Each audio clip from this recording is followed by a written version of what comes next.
సదర జల్సా మా dynamic working president KT Rama Rao garu, मेरी बहन senior leader ex minister Sabitha Indra Reddy garu, మా अंबरपेट एमएलए कावेरी वेंकटेश साहब, మా एक्स एमएलए चंदर साहब, మా डायनामिक लीडर कार्तिक रेड्डी साहब जिसकी सदारत में आज ज्वाइनिंग हो रही है, मुखी साहब, मेरे बहनों डैश पर बैठे हुए मेरे तमाम भाइयों और बहनों, और आज के इस प्रोग्राम में जो पार्टी ज्वाइनिंग किए हैं उन तमाम मीडिया दोस्तों को मेरा सलाम और नमस्कार। मैं दो ही बात करूंगा क्योंकि सब लोग इंतज़ार में केटीआर साहब सुनने के लिए। देखिए, बहुत से पार्टियां बनते हैं पावर के लिए। तेलुगु देशम पार्टी एनटी रामाराव साहब ने बनाया था, 1 साल में उन्होंने पावर में आए थे, मगर केसीआर साहब एक महान लीडर है, इसलिए लोग उन्हें 5वां गांधी कहते हैं। उन्होंने पावर के लिए पार्टी नहीं बनाई, तेलंगाना के अवाम को इंसाफ दिलाने के लिए, क्योंकि हमारी जो दौलत थी पूरी लूट कर आंध्रा ले जाते थे। हमारे लोगों को ना नौकरियां मिलते थे, ना हमारे साथ इंसाफ होता था। हमारी स्टेट में कांग्रेस ऑलरेडी 50 साल हुकूमत कर चुकी है, कभी भी हमारी तरक्की के बारे में नहीं सोचा। हमेशा तेलंगाना में फिसादात हुआ करते थे, फिसादात होने के बाद ये कांग्रेस के लीडर आकर शक्कर दिया करते थे, चावल दिया करते थे, एक पैकेज बना कर देते थे।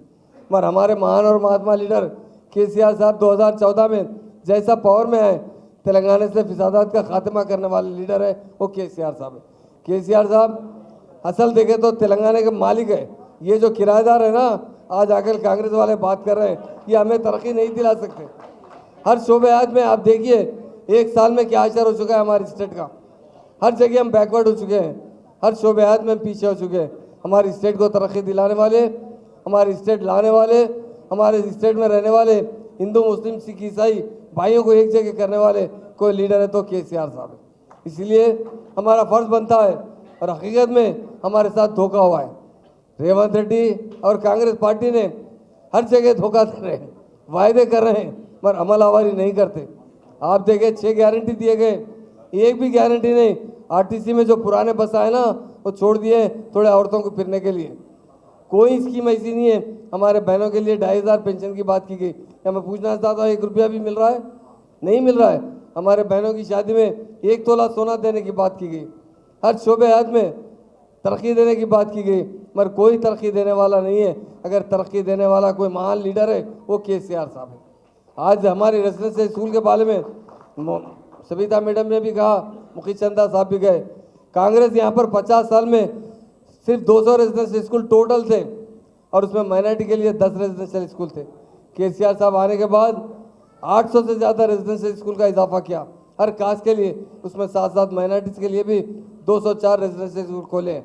पहले 1000 बच्चे मुकम्मल तालीम हासिल करते थे, और केसीआर साहब के दौर में 1,40,000 लड़के और लड़कियां तालीम हासिल कर रहे हैं। ये हमारे महान और लीडर का कारनामा है। उसी तरह तेलंगाना की पर हेड इनकम इंडिया में सबसे ज़्यादा अच्छी इनकम और खुशहाल है तो तेलंगाना के अवाम है। ये हमारे साथ धोखा हुआ है।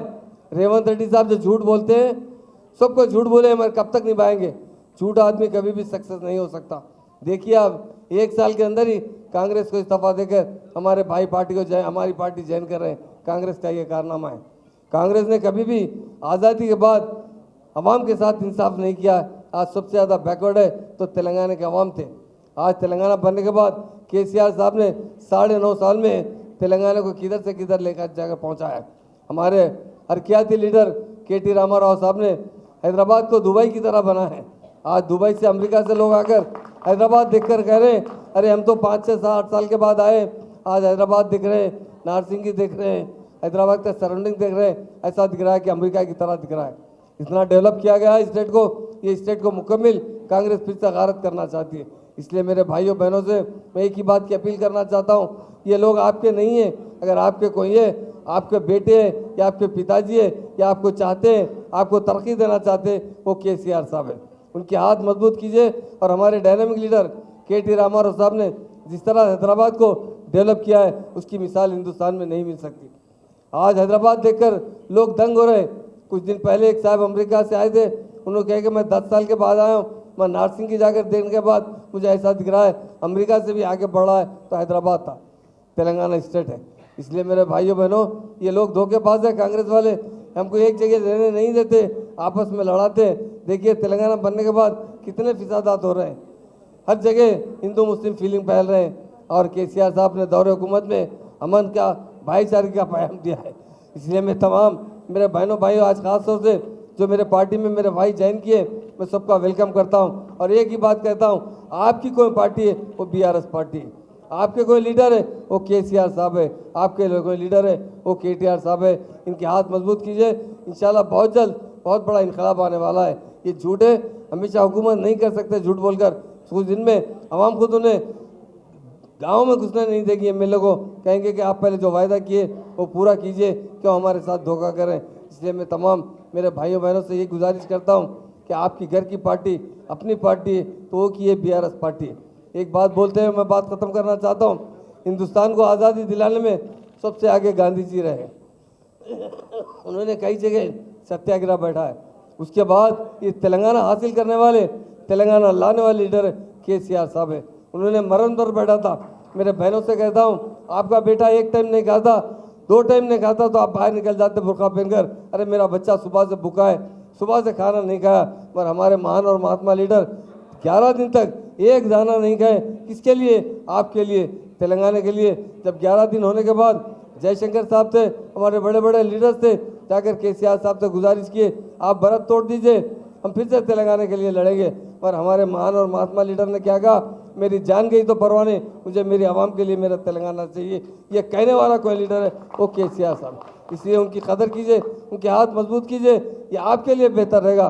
इसलिए मेरे भाइयों बहनों, मैं आपसे यही गुजारिश करना चाहता हूँ, तो आपकी पार्टी है तो बीआरएस पार्टी है, इसको थाम लीजिए और हमेशा इंशाल्लाह आने वाला वक्त हमारे लिए बहुत अच्छा रहेगा।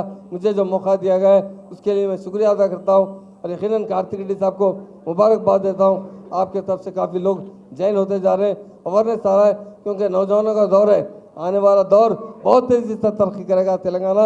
हमारा फर्ज बनता है बीआरएस पार्टी के हाथ मजबूत कीजिए और सुनहरा तेलंगाना जो सीएम साहब का सपना है वो ज़रूर बनाएं। और उनके हाथ में ही बन सकता है। ये दूसरे लोग जो हमारे किराएदार हैं ना, ये लूट कर ले जा रहे हैं यहाँ का पैसा, दूसरे स्टेटों में खर्चा कर रहे हैं। इसलिए मेरे भाइयों बहनों, हम सब मिलजुल कर आपस में मुत्तहदा तरीके से बीआरएस पार्टी के हाथ मजबूत कीजिए और हमेशा यही सोचिए, आपका कोई लीडर है वो केसीआर साहब है, आपका कोई लीडर है वो केटीआर साहब है, जो आपको तरक्की दिलाना चाहते हैं। मुझे जो वक्त दिया गया उसका मैं शुक्रिया अदा करता हूँ। जय तेलंगाना, जय जय तेलंगाना।